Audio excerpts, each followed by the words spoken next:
So, I'm going to talk about racial idolatry because I've noticed that what happens is a lot of people struggle with the concept of like meeting in the middle when it comes to a lot of things. But essentially, the way I see it is a lot of people start out hearing, oh, like Jews are sweetheart, superhuman angels and they're victims and all this. You have to love and worship, etc., etc. Israel is the chosen country to get $1 billion every second. And so then they find out that's bad. And a lot of people, they almost go to the opposite and they're just like, they're literally like hybrid sewer rats that eat babies and sell adrenochrome on the black market, and every synagogue needs to be burnt down, just like Martin Luther said. But the thing is both of these paths are emotional, kind of. They're just exaggerated. The truth is that Jews are just sinners like everyone else, and everyone has got a fair shot of coming to Christ. And this also leads people into racial idolatry one way or the other.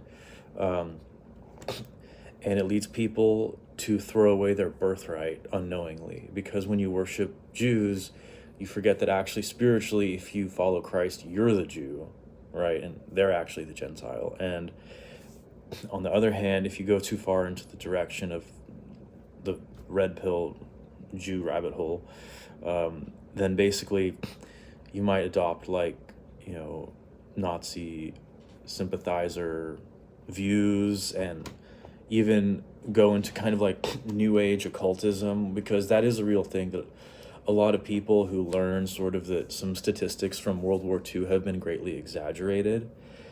They don't just take the facts one at a time. They say, oh, if I've been lied to, then the opposite must be true. I have to now put up a big red flag with a black bent wheel in my room, and I've got to listen to German speeches from the 30s in English all day. And both are wrong. And the reason that is because in the Old Testament, God says to not depart to the left or to the right. And Jesus in the New Testament says that he is the narrow road that leads to life.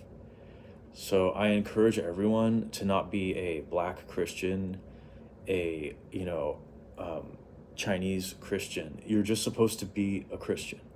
That's why, like, when I tell people that I keep the commandments, I don't say I'm a Torah keeping Christian or whatever. I just say I'm a Christian, because that's what Christians are supposed to do.